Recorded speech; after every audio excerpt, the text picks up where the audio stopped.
Hey y'all, it's me again, the Rock Doctor, coming at you live with another installment of Rock Guitar 101. So today what I wanted to talk about is the same stuff I always talk about, which is taking a basic 2-bar phrase and playing it over a set of chords. And in this case I've got my backing track in A number 1. The first section is looped. And let me go to the dry erase board real quick before I play. Alright, so look, here's what I've got. I've got a section of A minor to F. Each chord lasts for a measure, and that goes through 3 times. I've got a lick for each one, which we'll talk about in a second. Then I've got the last part of it is E minor to G, and I have a lick for that. I just got one lick for that one. I have 3 different licks for the first section, but again, each lick lasts for 2 measures. The difference today is this. I'm going to start the lick on the root note of the chord, the first chord in each pair. Look, so I'm going to start off, the first 3 licks are going to start off on A, and 2 of them are going to end on an F note, which is the root note of F. That way there will lock in and sound like you're playing the right notes.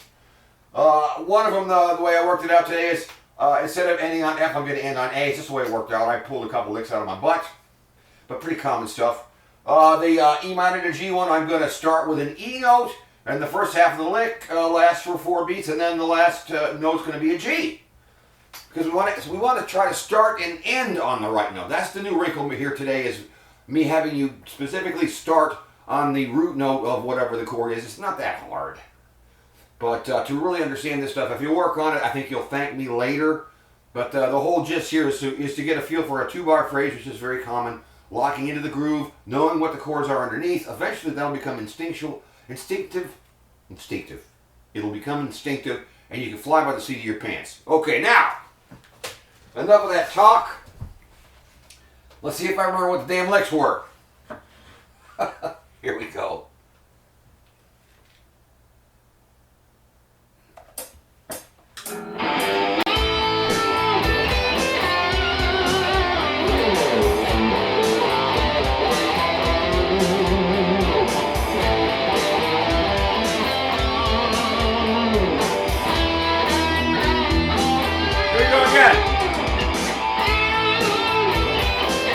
F note for the F chord. F note there again. Here's one for E minor to G.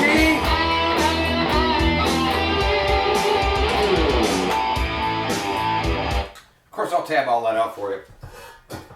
Alright, let me go through these licks one by one.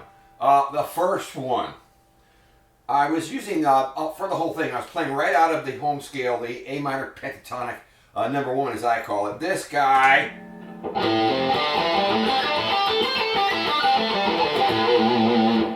Sometimes I use elements of the blues scale too, which you guys should know that. And sometimes I use elements of the A natural minor or C major scale. Eventually you should learn that. All right, now here was the first lick. Hopefully I remember. So here's what I did. I started out on the B string and I bent the 8th fret G note up to an A. There's our chord tone for the first chord A. And I went. So that first part there's the first measure. 1, 2, 3, and 4, and 1, 2, 3, 4. So what did I do there? So I started again on the B string, 8th fret, bend it up. Then I went to the high E string and I played 5, 7, 8. Then I finished up. So that covers the A minor chord. When the F hits, I played an F note here, 6th fret, on the B string. So you got this.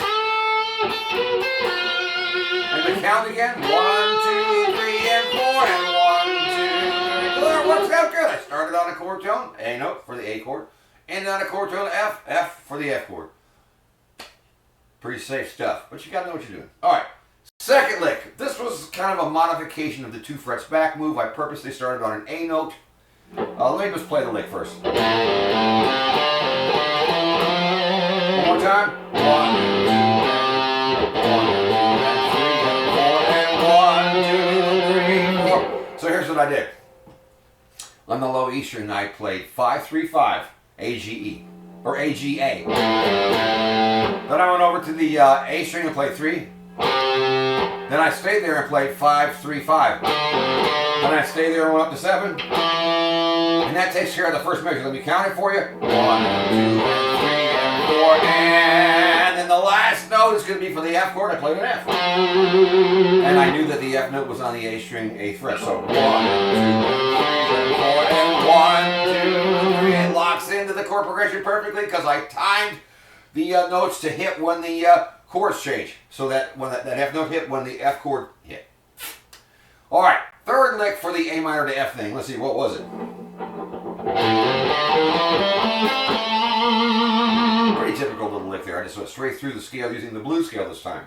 Started out on A because I said I wanted to start on a chord tone in the first chord, so A note for the A minor chord. And I played this on the low E string. I played 5-8. Then I went to the next string and I played 5-6-7. Then I went to the D string and played 5-7. Then I went to the G string and played 5. And I finished up with a chord tone of F. Instead of F, I played an A note. It's the 7th fret on the D string. So here's the whole thing. Listen. 1 and 2 and 3 and 4 and 1, 2, 3, 4. So I ended on a chord tone of F, but I played A instead of F. All right. Now, for the E minor and the G thing that happens once, here's what I played, I think.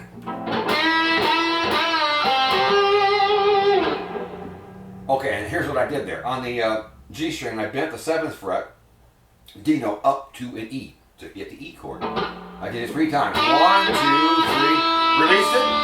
Then I went to the same string and hit 5. So that's 1, 2, 3, and 4. And then I kind of came in a half beat early. And I played the G note on the B string, 8th fret. I let that ring for the second measure, so I've got this. Listen, 1, 2, 3, and 4, and 1, 2, 3, 4. So there you go. It's a pretty smart move to try to time your licks so that any of the notes that you either start with or end with or linger on are chord tones. And in this video, all the licks were 2 measures long. I started on a chord tone for the first chord and ended on the chord tone of the second chord, and it's all timed out to match perfectly. Just learn the licks, fart around with it, try to make up some of your own. I'll include the link for my backing track if you want to try it, but it'll work for anything as long as you know what the chords are and how long they last. You can make this shit work for any chord progression, really. All right, final thoughts.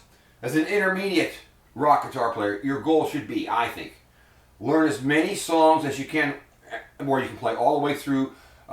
Don't work on tunes that will take you 6 months to learn and do nothing else. Don't do that. Learn some easy tunes that you can get through. You don't have to have them exactly perfect as long as you can play through them rhythmically and change the chords when they change. You're on your way. And then fill in the gaps as the time goes on, you know? I call it horseshoes and hand grenades. So get the horseshoes version of the song. I mean the hand grenade version of the song where you're in time with it, you're changing when you need to change, and then you get all the nuances later once you can get through the basic stuff. So get you about 30 songs like that where you can get all the way through. Otherwise, you're just wasting your time. Do you really want to be a guitar player? Or do you want to just play parts of songs and amuse yourself? That's okay too, but if you want to be a guitar player, no matter what style, it's all about playing tunes for people who want to hear the tunes. Yes? And then the other thing, again, is to learn a basic language. Singable licks that you can recall and you know how to use them in different situations. Singable licks, not shreddy licks. If you can't play a singable handful of licks and know how to use them, you've got no business trying to shred a bunch of shit because you don't know what you're doing. So keep it simple, be humble, learn the basics of the language, you know. You don't want to talk to people on a PhD level and use all these great big words. To get started, you need to, if you're teaching language to somebody, you teach them the basics. Hello, how are you? My name is Bob. Are there any hot chicks over there? Is the pizza good? Right? You need the basic language skills first, so that's what my channel is about. And as far as, I always see this clickbait stuff on YouTube about this, the secret such and such, the secret lick, the secret trick that all guitarists don't tell you about. It's bullshit. The secret is learn the basic phrases, learn how to use them, learn your songs. That's the freaking secret. Be able to play songs all the way through and learn a few licks that make sense, that follow the chords. That's the secret. And the other secret is it takes freaking time. Don't beat yourself up. Spend some time on it. And then, when you can fly the Piper Cub, and you can take off, fly around, land the son of a bitch without creating a disaster, after a length of time, who knows how long, eventually you'll be able to get into that fighter jet if you want that. But you can't fly the fighter jet until you can fly the shit out of the Piper Cub. And my channel is about flying the Piper Cub. Just keep that in mind. I'm not trying to get you to show off if you can't fly the Piper Cub. All right. Don't forget to like, share, subscribe, leave a comment, order me a pizza, find me a hot chick bass player, and I'm out of here. I love you. Bye.